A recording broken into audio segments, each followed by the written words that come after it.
We will send this session out, the video recording, to all attendees, and it will also be posted on YouTube later on.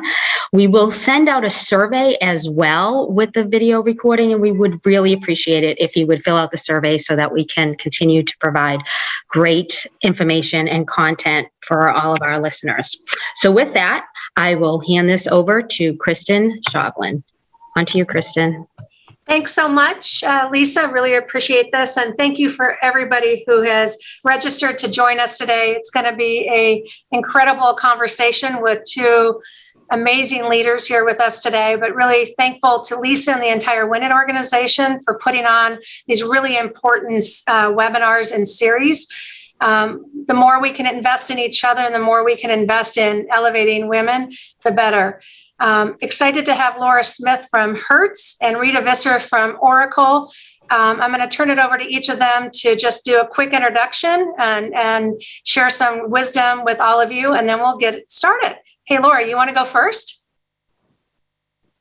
Sure, I can definitely go first. Thanks, Kristen. Good morning, good afternoon to everyone. Thank you so much for taking the time to dial in today. I'm with the Hertz Corporation. I'm Irish. I've been living here in the US for the last 9 years. I've been joking that my accent really needs a trip home, which is up and coming here in December, but it's a pleasure to take part this morning. Hey, Laura, thanks so much. And you bring a really nice global perspective from your time overseas. So that'll be great when we have these conversations around the right behaviors. Hey, Rita, you want to go next? Good morning. Rita Visser, Oracle. I'm not going to read that. Y'all can tell where I'm from. Actually, right now, a weird twist of fate, I'm sitting in a Delta Sky Club on my way to vacation. But, I really see the importance in the WINiTIn45, the learning and just the conversation. So I said, I'm going to make sure that I plan my layover in Minneapolis accordingly so I can sit here and be here with all of you today. I am not Irish. I'm from North Dakota, born and raised, and that's where I still am today. Well, not physically today. I'm in Minneapolis, but living and working in North Dakota for my entire lifetime at Oracle. So, sorry, Kristen, off to you. Thanks so much, Rita, and both of you. And I'm Kristen Shovlin, been at Delta for 36 years. I run the sales operations and sales development organization, and together the three of us are really excited about this conversation. But one of the things that I'd like to get started with is if everybody can open the chat and put in one leadership behavior you look for in a leader when you're looking for a new job or looking to work for somebody. We'll play off those different traits and insights that you have. So if you want to go ahead and open the chat and just put in what's an important leadership behavior that you look for in either somebody on your team or somebody that you work for. I see one already popping up. Inspiration. I love this. Mentor and trustworthy. So thank you guys for doing that. I think that's something that we all can play off a little bit through this. But let me kick it off with just an initial question to Laura. I'll start with you, Laura. If you think about it, what are the leadership qualities or the leadership behaviors you specifically look for when hiring people on your team? Well, I see lots of great hints and tips coming up here in the chat box. I think a couple of things that are really important to me, Kristen, are adaptability, the ability to be a great communicator across different mediums and across different levels. And then very personal to me is just having a lot of heart for others. I think certainly working within the travel industry and certainly over the last 18 months, that adaptability trait has just come up again and again. It's something I'm always, mindful of in myself and my own style. But as I've sought to bring new leaders to my team or bring, new people through the ranks, it definitely has come up in conversation.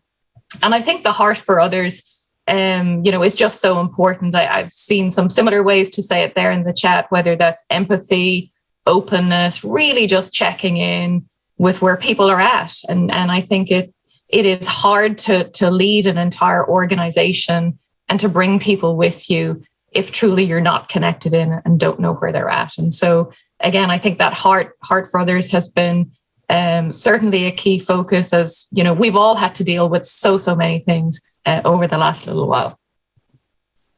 I like the way you said that. Hey, Rita, what do you think? I was the first one to reply in chat. I didn't know if you wanted me to, but my word that I started with was authenticity. It's about, owning who you are and being who you are. You never want to be in a position where you're sitting down with someone and people question, wait a second, is that the real them that's coming through? And so when I'm either looking to hire people or even just to, work in different projects with people, it's about who's going to be their authentic self, first of all. And then I also see the opportunity in communication and being open, talking to people, sharing things, being honest with them, being truthful with them, but then also trusting in that you've put the right people in place and trust them. So those are the ones that I'd shoot from the hip on. I really like some of the other ones, as Laura mentioned, there was compassion in here. Christine, a clear vision. And sometimes, right now in the COVID world that we live in, it's really difficult for a leader to have clear vision. But that doesn't mean that, and I go back to that trust in your team and trust in the people that you're working with. Because sometimes you find yourself in that whole, oh my goodness, I don't really know what's going to happen. But as long as you're open and you're communicative and you're authentic with your team, I think, that they'll be there with you and you'll want to be there with them.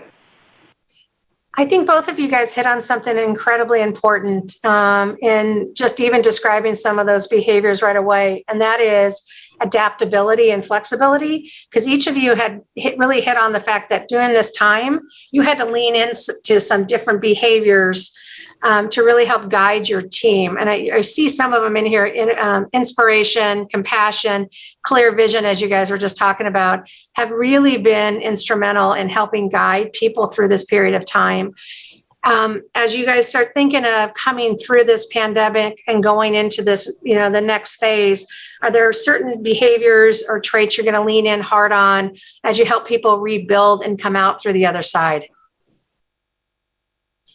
I'll start that one. Everyone has had to find a different level of compassion.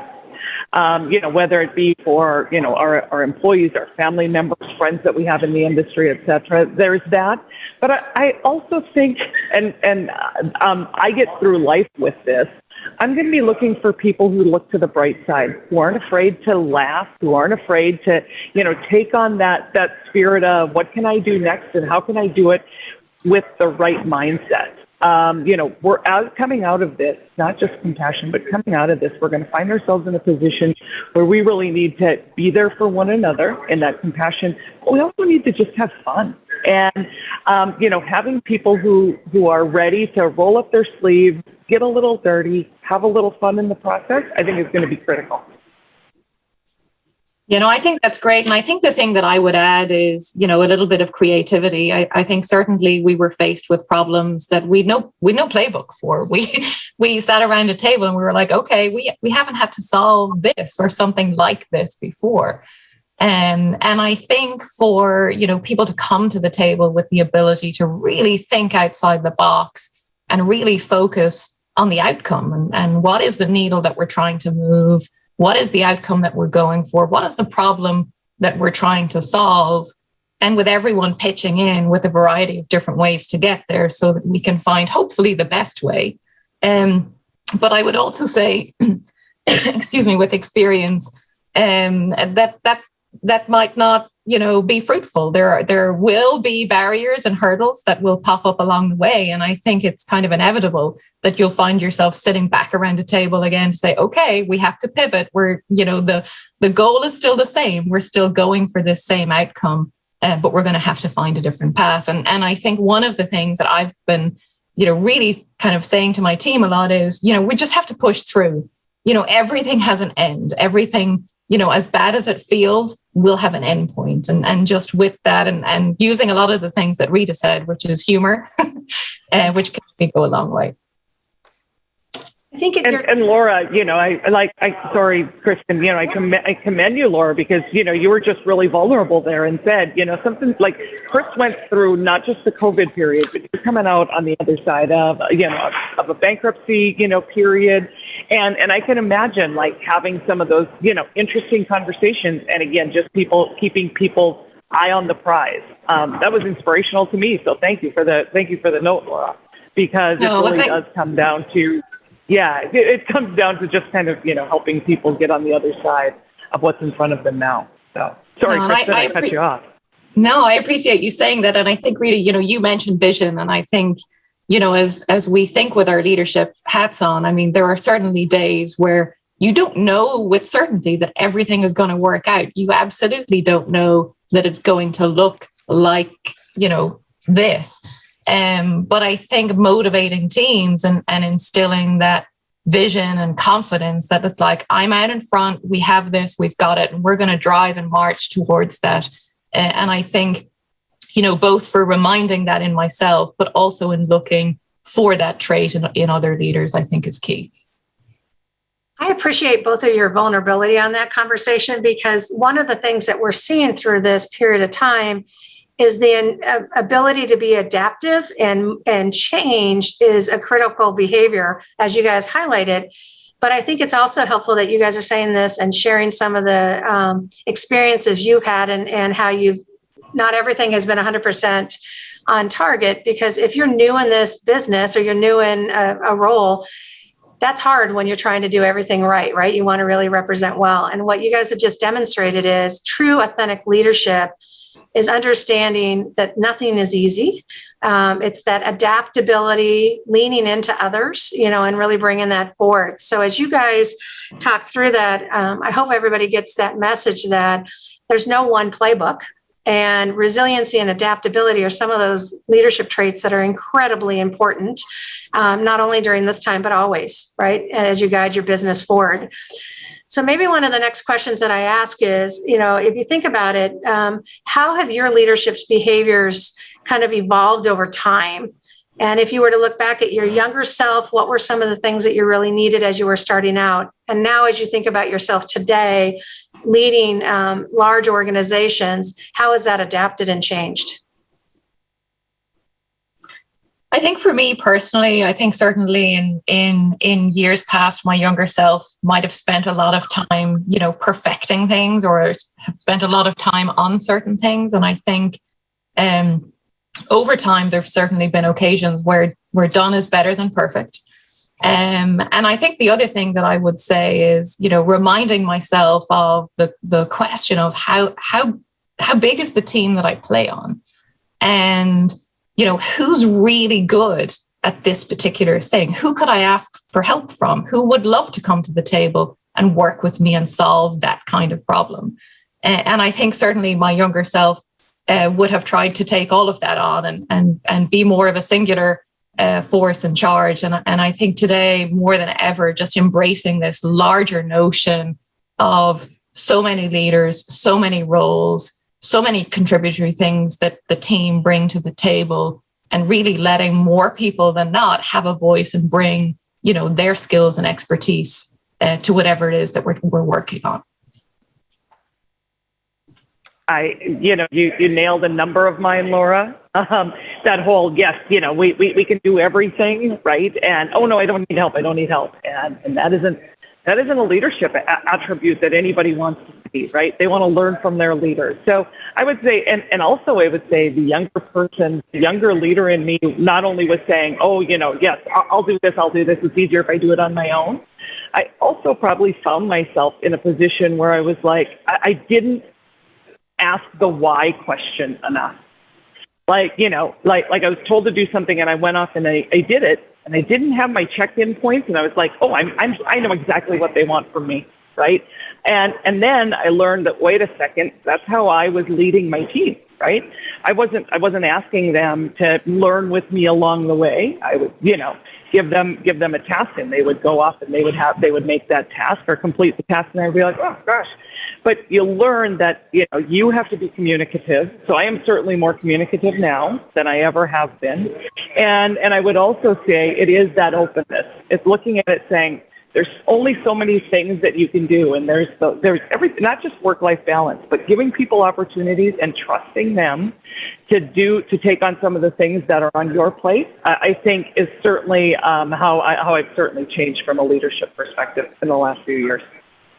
Yeah, and I think one of the things that you've said there, Rita, really resonates with me, which is, this notion of work in progress. My team would say if they're working on, whether they're just working on a deck or something, like I love a work in progress. I don't like people to just totally get to the end and something. It gives just this really great opportunity to do exactly that, to check in, to, evaluate whether it's on point, to evaluate is it answering the question that's being asked, should something else be added. And I think, for the teams around the table, as well, with the opportunity for, whether it's real-time coaching or just that check-in that, yes, I'm on the right track and I can keep going, versus maybe waste some time and then have to backtrack and then rework, which, let's face it, none of us love.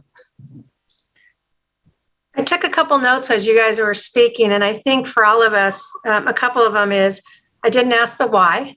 The other part that I like that you both mentioned in that conversation was leaning in and really engaging with others as you are going through these processes as behaviors. One of the things is it's okay to ask for help. And a lot of times those are the behaviors that get missed, right? You don't have to do this alone. And there's a lot of expertise. And then Laura, you said one more, it's a work in progress, right? I don't need everything perfect. How do you work through some of this stuff? I think is really helpful. But in the end, it all came down to one of those behaviors that we are talking a lot about is communication, right? You must communicate not only to who you're delivering this on, but with your team members, because that really does help guide through some of these periods of time. So I thought that was some really good advice, lean in, communicate, ask the why, and really just be open throughout this process. So as you guys think about what we were talking about, and we talk a little bit about the travel industry, do you see any key leadership behaviors or qualities that you think are really specific to this industry? I know, especially, and I'm going to start with you, Rita, you come in from a corporate side of the business and in the side, but do you see anything that's really specific behaviors that you're looking at or qualities that are critical in travel? We've said the A word a number of times, and that adaptability. My degree is actually in broadcast journalism and public relations. And I went into that however many years ago because I knew that going into that, I would cover a different story in broadcast journalism every day, right? There would be something different every day. And I didn't find my home over there because whatever, I didn't find my home over there. And I found my way to travel. And weirdly, I got exactly what I was looking for. The emails that I answered yesterday and the problems that I solved yesterday are different than the ones that I did the day before. And even though I've been at Oracle for 20-some years, I'm still experiencing something new. So the leader of today, the leader of tomorrow is going to be adaptable and willing to learn, willing to go with the punches. And then the other thing that I would say is take risks. Step out on a ledge. I always say to my team, it's never no. No is never no. It's just not right now. Take a risk to push the when is the now going to happen, right? And I think getting on the other side of where we are from a pandemic perspective, getting programs back in place on the buy side, getting programs back in place, being really innovative. What can we do differently? Asking the questions, and again, that adaptability, willing to change, willing to ask the right questions to move forward. Laura, your thoughts? Yeah, and I think for me, and I feel like I'm probably using different words, but somewhat, saying some of the same thing. For me, it's prepare to pivot. I found my way to the travel industry from being a teacher. And so I think what I set out to do had some good S words in there. It was like security, steady state. And then and it wasn't for me at all. I realized very, very quickly, I'll add that it certainly wasn't for me.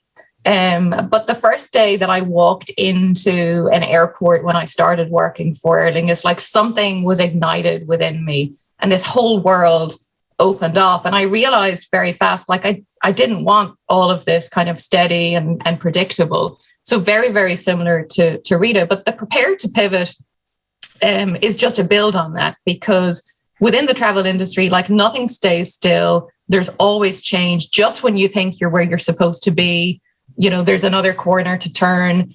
And I think staying on the right side of that with really a great attitude, which is like, of course we can, sure we can. I like what Rita said about asking the why and making sure there's really a good reason for that. But it's, you know, as a leader, making sure that the team isn't getting disillusioned along the way, that they really understand the pivot, they understand the new direction, they understand that next step. And it's exciting. So Laura, let me hit on a little bit of what you were just sharing, but even take it one step further. When you transitioned over here and started working in the United States, were there any lessons that you learned or behaviors that were any different from an international perspective or a global perspective than what we have today, or what you're seeing when you're now here in North America? And this will go to a global audience. So think about both audiences, those that are watching it now and those that will be watching the recording. No, it's such a good question. And I think the short answer is, gosh, there were so many. You know, I grew up in small town Ireland, where I had lived all my life, short for a small stint in France. And I moved to Oklahoma City into a new role, new country. I had a 3-year-old, I should say, and a 12-week-old baby. And some of that experience is still to this day quite the blur. But really for me, the learning was, you know, moving from this multicultural melting pot with, you know, quite a young workforce to a team that was incredibly tenured and not multicultural and experienced and experts in what they did every day and had very much been in more steady state, because, you know, the team there was just based there for so long. And I think what I carried with me, and certainly I learned lessons along the way, because I did not get it all right. I will tell you, vernacular words matter. So that's something that I still remind myself. But really understanding comes back to the having heart for people and understanding where people are at. The context absolutely matters. And there may be, you know, policy-wise, things that are different, behavior-wise, things that are different, culturally, things that are different. I think the playbook for me remains the same in terms of how do you know, work with people and lead people to an outcome and to getting results and hitting goals and targets and getting things done, but doing it in such a way that everyone feels motivated to that outcome. And so understanding the triggers, understanding what matters, understanding how to engage with people. It comes back to that great communication question, and using multimedia to do that. Sometimes, you know, having an all hands meeting in person just made so much more sense than a conference call or an email send.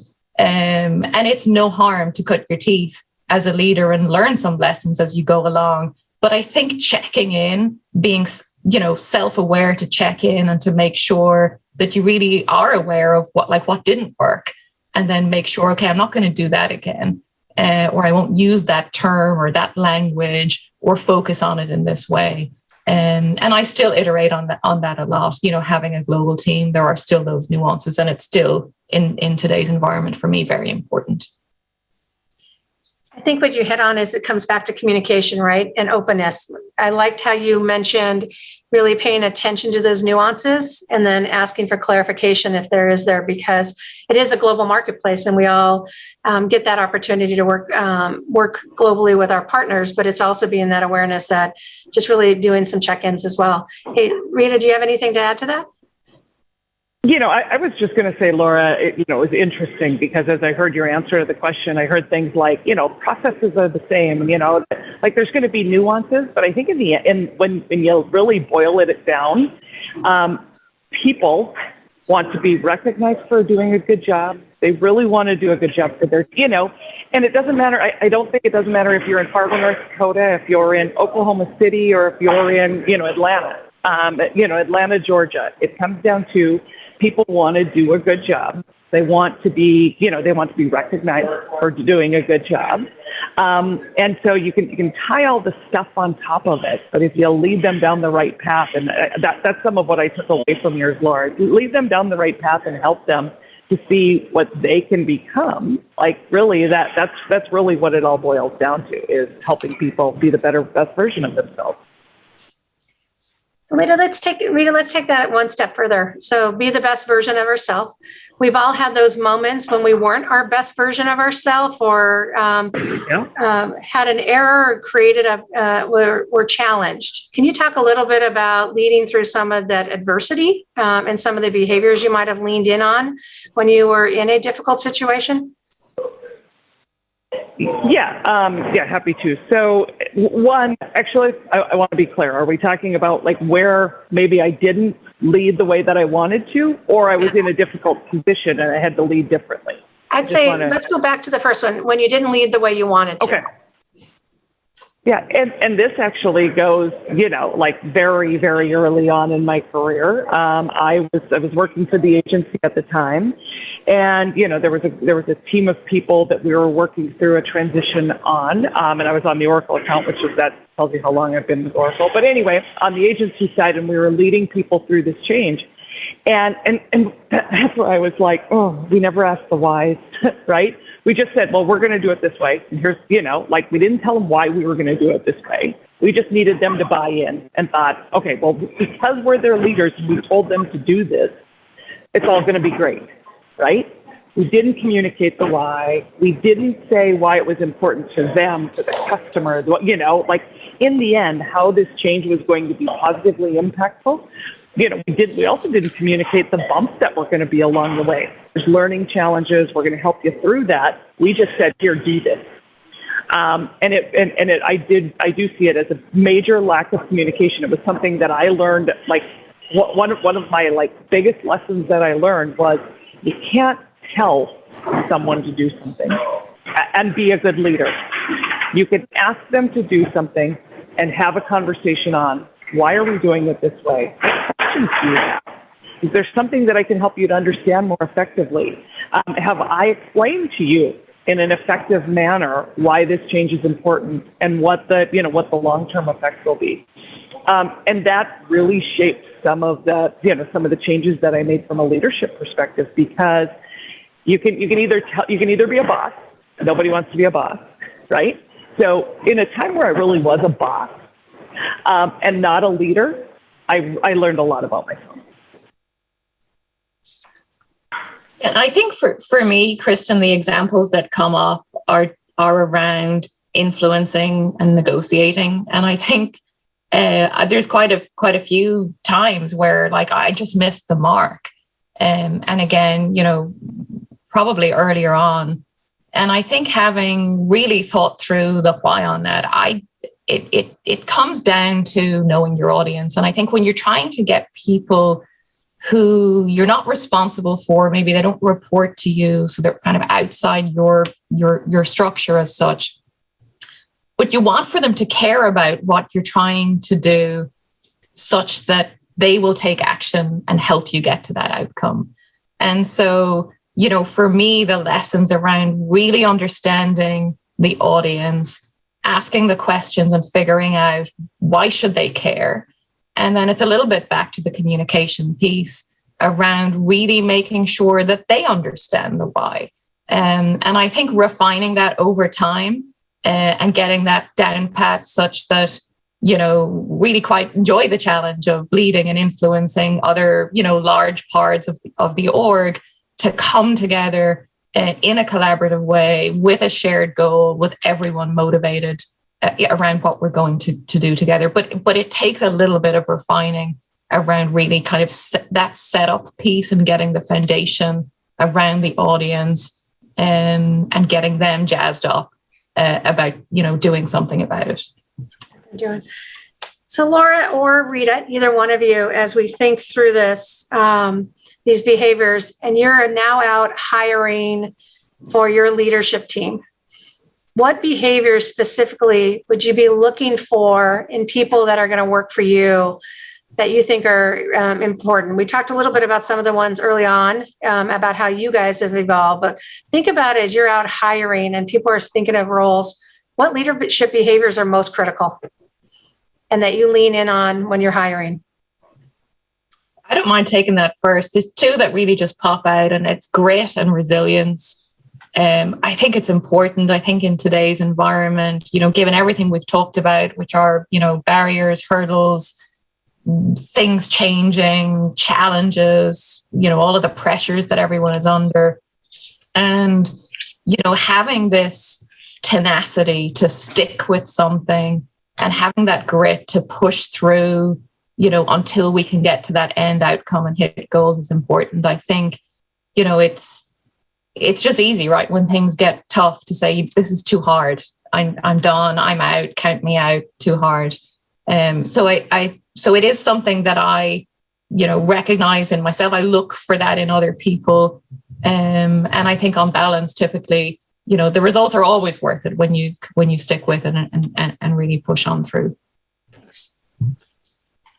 First of all, I'm going to take your word grit. At the end, just so everybody knows, you're all going to get a one-pager. That is, one is our contact information. The other is, leadership books that we've really enjoyed. And mine, interesting, Laura, is called Grit and Grace. I don't know if you took a look at it. It was about it's meant for a female leader, but it's talking about how you can enter a place and be there with grace and dignity, but at the same time, that grit and that fortitude. Anyway, that's more to come. So you're going to want to stick around at the end so you can get the takeaway slide.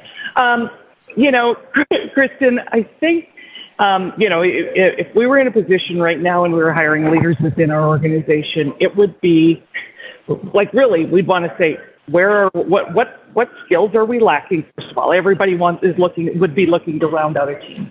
And then in addition to that, I do go back to my word authentic. I go back, and then I also want to use a word that's vulnerable. If I'm sitting down and I'm having a conversation with someone and they, let's be clear, Laura and I were just open and vulnerable with this group, and we talked about some of the things that we weren't really good at in our past lives and lessons that we've learned.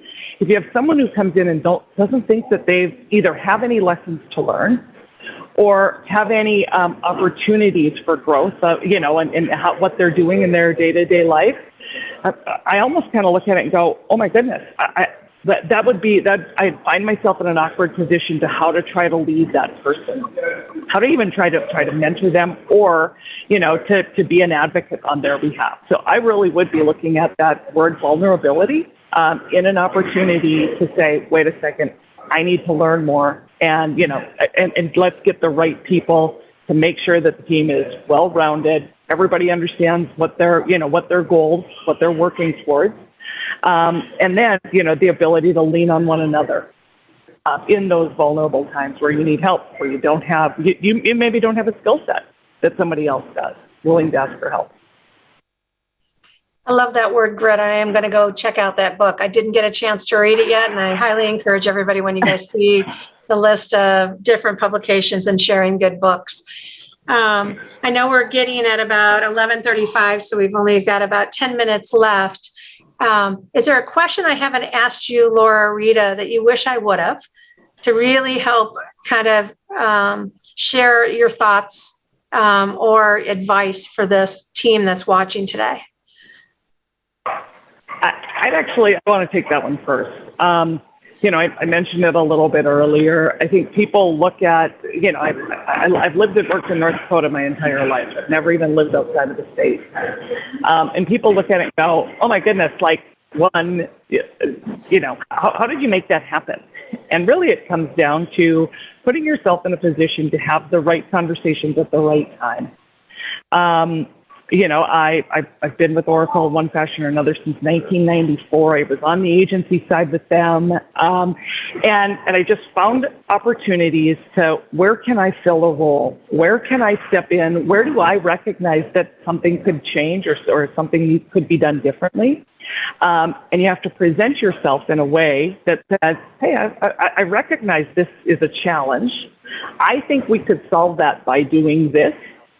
And really, those are the conversations I've had both prior to my time at Oracle and then since I've joined Oracle. I've had a number of different roles within the travel organization, and I've had the opportunity to still stay in Fargo, North Dakota and do that. It's about building trust in yourself and being open and saying, wait a second, I see that there's an opportunity here. I think I can help you to solve those problems. And so I at one point created a job responsibility for myself. I saw someone that was reporting to me who was ready to take that next step, stepped out of his way, created a role for myself, stepped out of his way so he could, be in a leadership position. I stepped over to the side, let him take over, but the quality that I think I brought to that into that conversation was, one, I'm willing to help people move up in the organization when they're ready, and two, what can I, are there other things that I see that could be done out there? So, and the standing joke that I always tell everybody is just because I live in North Dakota doesn't mean that I don't experience things, right? And because I live in North Dakota, it also means that, I've got to put myself out there differently. I'm not in a position where myself or my family want to move. Let's be clear, we farm on the side. It's difficult to move thousands of acres to Atlanta, Georgia. But putting yourself out there and saying to people, wait a second, there's a problem over here. I can help you solve it. And here's how I can help you solve it. So that's one question I think is important for everyone to know, that, you can be your best self regardless of where you are. Find yourself in the right position, having the right conversation. I think the other thing that you said that really took place, you always said take risk early on, take some risk. But you also took the initiative to kind of create where you are today. So don't assume something that isn't in a normal path or something that isn't presented in a normal job posting or whatever. Have conversations. So it goes back to the key thing you talked about. Have conversations and really engage in that conversation or that dialogue and see what happens. If you don't ask, you don't get it. And that's every good salesperson will tell you that. You don't ask, you're not going to get. But the way you kind of really laid it out and found the opportunity, and that created something that's now been an incredible career so far. I'm sorry, Laura. I was told no. I was told no a couple of times. Oh, sorry. I was going to say I was told no a couple of times, right? Like it wasn't the right time. And so I continue to tell people, whether it's, from a GBTA, a WINiT, at Oracle, any of the other industry initiatives that I'm doing, just because you got to know now doesn't mean it's no forever. You just got to, how can you reframe it? How can you restate it? Why did you get the no? How can you change the no to a yes? And I think for my seat, Christian, what I would say is, and it's kind of back to the basics, and it's so basic, I almost, questioned myself there as I was listening to read it, that do I even go there? But I think I do, because I've been thinking about this more and more, and that is, it's around time and showing up for your people.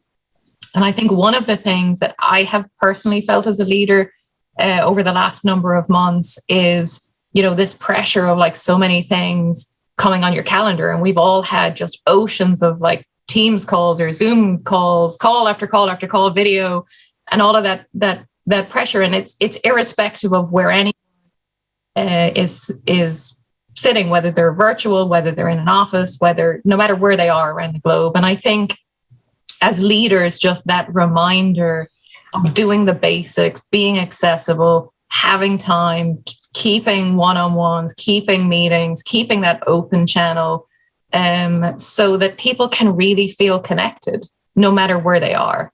And it's, super basic, but a principle that I have is I really don't let other people drive my calendar. I really take exception if, meetings are just landing on left, right, and center, and I'm not clear on the agenda, or I'm not clear on the role I'm going to play, or what somebody needs of me, or the problem that we're going to solve.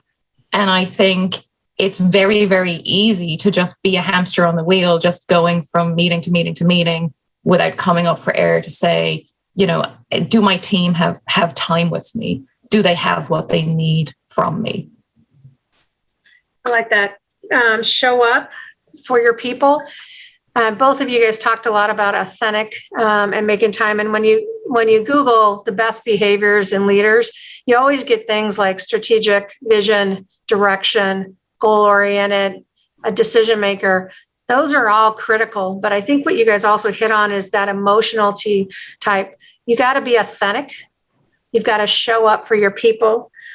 You've got to invest. Those are all really important traits. If you think about it, and behaviors, be a role model, and it's kind of really pushing that. Those other ones are really important. I think we'd all agree, having that vision, making those decisions, and being kind of a strong communicator are really important in this space. But I like how you really talked about the authentic, authenticity, as Bob Summers always says, and many of you guys know Bob Summers out there. You've got to be incredibly authentic, and you've got to be true to your word. So I appreciate you guys showing that vulnerability and talking about some of those things that are really critical for the people on the call here. I know, Rita, you've been measuring the chat a little bit, but for everybody out there, is there a question that I didn't ask that you would like us to ask Laura and Rita, and just make sure that we're getting any of your thoughts covered as well? So if there is anything, please feel free to put that into the chat as we go forward. I know we've got about 5 minutes left today, and I just want to make sure we give both Laura and Rita a little bit of time to close, but just want to make sure that everybody has that opportunity. We'll take those questions too and follow back up with anybody. Rita, I'm not sure if you see anything in the chat. I haven't been following it as well. Nope, there's nothing in there. But to Kristen's point, if you have a question that you're like, oh, I really wanted to ask Laura this, now's your opportunity to do that. So I'll continue to watch that. And as Rita said too, is you're going to have our direct contact, so you can always ask those questions post this conversation as well. I want to make sure you'll see that on the screen here. I want to make sure you have all that information. But Laura and Rita, I also want to give you a chance for some last comments before we wrap today, if you'd like to close it out, and then I'll wrap at the very end. Laura or Rita, you want to go next? Happy to go next. So, Kristen asked us for our best tips in elevating, and not just women, but just elevating people in general. And, I find myself, whether it be at an industry event or, even at a social function, and someone who doesn't really know where they fit in, find them. Bring them into the conversation. Don't leave anybody standing on the outside looking in, of a conversation, of an event, etc. Because you never know when they're looking to just, one, maybe they really don't know anybody, or two, they might have an amazing idea, but have never been drawn in that you can learn from. So from a closing perspective, and again, this is information that you guys will all get. It's noted on there. You're welcome to reach out to us on LinkedIn, but by all means, just shoot us an email as well. So I just wanted to point out my best tips, because I do think it's important to be inclusive as a leader. Great. And I think for me, I really love to spend time with people talking about their careers and goals and helping, and I mentor a ton of people, and I love all of that. But I think more than anything, I think if you're in a role, take those first steps. I always will look for people who are already out there pushing the envelope, looking for platforms to really stand out. Those people who are working on their personal brand and really trying to bring that forward and trying to contribute, within an organization in an outsized way. And so I think really my tip is, put your hand up, ask for help along the way. There will always be great help there, but just don't underestimate that first step of, pushing yourself forward, being clear on what it is you want to achieve, being clear on the specific help that you're looking for and where you're getting stuck. And I think you'll find great help along the way. Laura, I love that. And Kristen, statement. let's be clear. Yep. Kristen, I was going to say, let's be clear. You're, leading one of the largest airlines in the world. You also probably have a great tip you want to leave for everyone, not just the one that's on the screen, but, like we'd be remiss if we didn't learn from one of the best on the airline side. I would say, yeah, my biggest one is take risks. If you're too comfortable, is a lot of time what I say. If you're too comfortable, you've been in the role too long, take some risks and learn some more. But more than anything, I think the other big recommendation or kind of tip I have is elevate. Bring people along with you. You know, so often we compete and we don't bring people along. So it's really, the one thing I would say is not only take some risk, but bring people along with you and really elevate people. A lot of times the more you elevate somebody else or you bring people along, it's amazing the crowd you get around you that really help take others to the next step, or the people who will come into your sphere because they know that you elevate and invest in women and men. But I think those are the two. So elevate, invest, and make your time available for people. It's really important.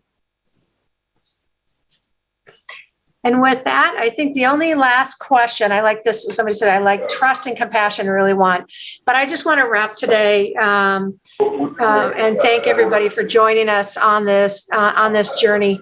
This is a moment in time for all of us. And if we can take anything away from it, it is really lean in, take risks, and make sure that you're mentoring and elevating others as we work through this. Take a look at some of the tips that are on this page. Reach out to us if there's anything we can do to help you.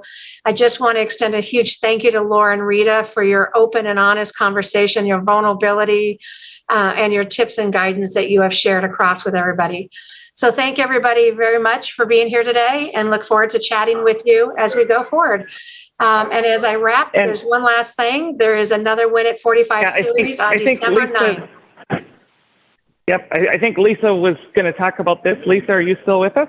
Oh. I sure am. I am. Thank you, ladies. What a terrific session. What a great discussion. I learned so many wonderful things. So thank you. Thank you for all of those tips. Yes, real quickly, just want to remind everyone that we have our final webinar for 2021 in the WINiT45 series, Win It in Business with a focus on finance. It'll be held on Thursday, December 9th at 11 a.m. Eastern, and we surely hope you can join us. So thank you all for joining us today, and we appreciate it, and we will send you the survey and the contact information and the recording in a couple of days. Thank you. Thank you, Lisa. Thank you. Thank you.